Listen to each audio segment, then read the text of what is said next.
Have you ever seen someone fall from grace so spectacularly that you couldn't look away? Maybe it was a CEO caught in a scandal at a concert, or a friend who seemed to have the perfect life until one quiet moment changed everything. We say we're shocked, we say we'd never do the same, but deep down a little voice whispers, "Are you sure?" In this video, we're not here to gossip or throw stones. We're going deeper. You'll discover why stories of betrayal capture our attention, what Carl Jung called the shadow, and how this hidden part of yourself might be shaping your choices without you even knowing it. We'll unpack why we lie, cheat, or sabotage the people we love, and what those urges are really trying to tell us.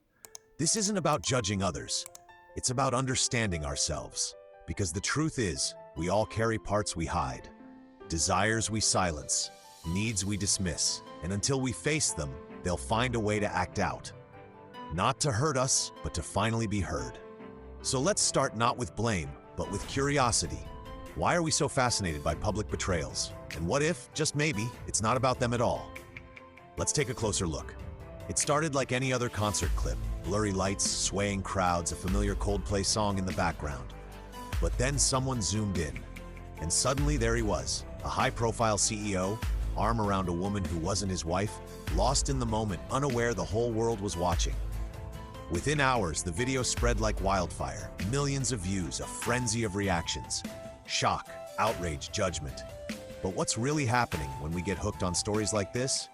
It's easy to say it's just gossip, but if we're honest, there's more going on under the surface. When someone powerful or polished stumbles, something inside us leans in. We say, how could he do that? But maybe what we're really asking is, could I? That discomfort, that curiosity, is the doorway into something deeper. According to Carl Jung, what we call scandals are often projections. We watch other people fall, not just for the drama, but because it reflects something inside us. Our own unspoken desires, our fears, our moral contradictions. The betrayal we see on screen often mirrors the inner split we feel, but don't talk about. Think about it. Have you ever judged someone harshly, only to realize later you were struggling with something similar? Maybe you criticized a friend for quitting their job too impulsively, when deep down you've been fantasizing about leaving yours for months. Public betrayals catch fire because they touch private nerves. Here's the truth. What we obsess over in others often reveals what we haven't healed in ourselves. That's not something to feel ashamed of. It's something to get curious about, because once we understand why we react so strongly, we can start to explore the parts of ourselves we've been ignoring. And that brings us to the real heart of this journey. Carl Jung's idea of the shadow. What it is, why it matters, and how it quietly shapes our most human mistakes. Let's go there next. Most of us like to think we know ourselves. We believe we're honest, loyal, disciplined, and maybe most of the time we are. But every now and then, we do something that surprises even us. We snap at someone we love. We lie to avoid embarrassment. We flirt when we know we shouldn't. And afterward we think, that's not me. I don't know why I did that. But Carl Jung might say, that was your shadow talking. The shadow is the part of us we've learned to hide. Not because it's evil, but because somewhere along the way we were told it was too much, not nice, or unacceptable. Anger, envy, lust, insecurity. Even our creativity or ambition, if it threatened to stand out. So we push those parts down. We build a persona, a version of ourselves the world will accept. The good partner, the calm coworker, the selfless friend. Let's take Andy, for example. He's a respected executive, happily married, deeply responsible. But deep down, he's terrified of being ordinary. His life is full of rules and routine. And then at a conference in another city, something cracks. One small choice becomes a double life. Not because he stopped loving his wife, but because a silenced part of him wanted to feel alive.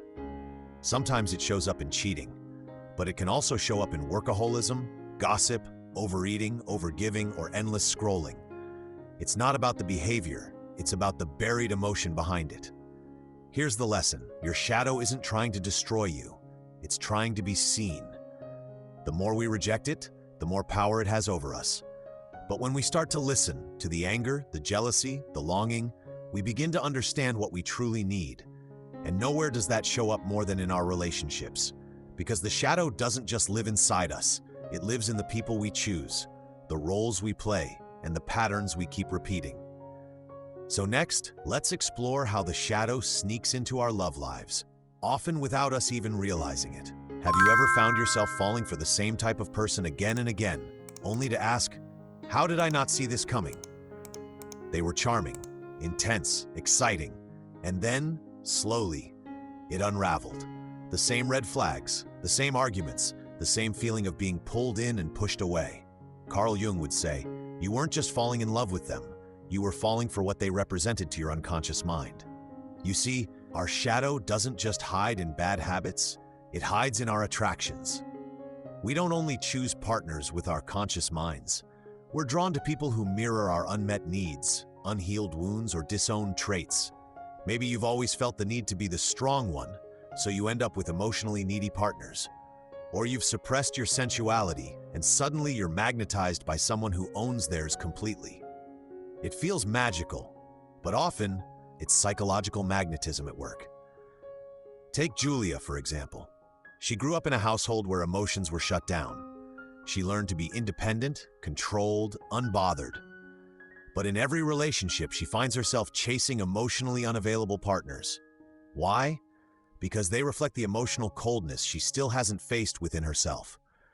We're not just choosing lovers, we're unconsciously summoning them. If you keep dating the same kind of person in a different body, it's not a coincidence. It's a pattern. One that can't change until you understand the role your shadow is playing in your love life. But this doesn't mean you're broken. It means your unconscious is trying to work something out. Through love, through longing, through repetition. The good news? Once you bring awareness to it, you begin to choose differently. Not from hunger, but from wholeness. And speaking of hunger, what if the reason people cheat isn't because they don't love their partner, but because they're searching for a version of themselves they feel disconnected from? Let's talk about that next. When we hear someone cheated, most of us assume the reason is simple: desire, boredom, maybe a lack of love. But the truth? Affairs are rarely that straightforward. Cheating isn't always about wanting someone else. Sometimes it's about wanting to feel like someone else. We all play roles: spouse, parent, provider, leader. And while those roles may be full of love and meaning, over time they can start to feel like masks. Masks that hide other parts of us. Parts that still crave freedom, adventure, spontaneity.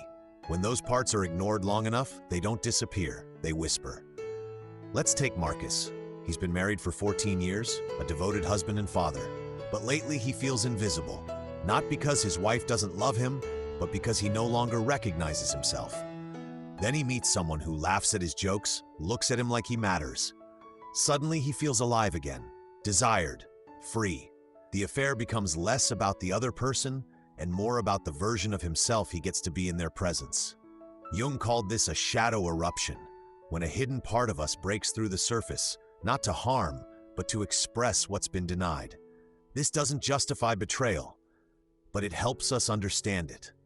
Because behind every affair is often a broken inner dialogue, a voice that's been ignored saying, I miss who I used to be, or I need something I'm afraid to ask for. Here's the lesson. Cheating often begins in silence, in the conversations we don't have with ourselves, in the needs we suppress, the emotions we numb. When we reconnect with those inner truths before they explode, we give ourselves a chance to heal. And that brings us to the heart of it all. How do we begin to listen to the shadow without letting it control us? Let's talk about what it actually looks like to work with your shadow, and how doing so could save your peace, your purpose, and your relationships. So what do we do with all of this? We've seen how the shadow shows up in betrayal, attraction, and self-sabotage. But now comes the most important part: learning how to work with the shadow instead of running from it. Because here's the truth. Your shadow isn't out to ruin your life. It's out to be acknowledged. Think of it like a child who was told to sit quietly in the corner for feeling too much. Over time, that child doesn't disappear. They get louder in different ways, through anger, jealousy, addiction, distraction. Healing starts when you stop ignoring that voice and start listening. So how do you do that? Start small. Pay attention to your emotional triggers. If someone makes you irrationally angry or deeply envious, ask yourself, what part of me feels threatened? What have I buried that this person is reflecting? Try journaling. What do I judge most in others? When was the last time I felt ashamed, and why? What would I do if no one was watching? And don't be afraid to bring curiosity instead of judgment. Shadow work isn't about blaming yourself, it's about understanding yourself. Take Rachel, for example. She always prided herself on being the nice one, but in private she felt resentful, burned out, unseen. Once she began exploring her shadow, her anger, her need for boundaries, she didn't become cruel, she became whole, more honest, more alive. Here's the lesson. Integration is not about being perfect. It's about allowing all parts of you a seat at the table. When you stop shaming the parts you've hidden, they stop trying to sabotage your life in secret. And that's where real peace begins. If this video helped you see a part of yourself more clearly, pass it on to someone who might need it too. And don't forget to subscribe to Psychology for Real Life, because in our next video, we're going deeper into relationships and why the people we attract are often mirrors of the very wounds we're trying to heal. We'll see you there.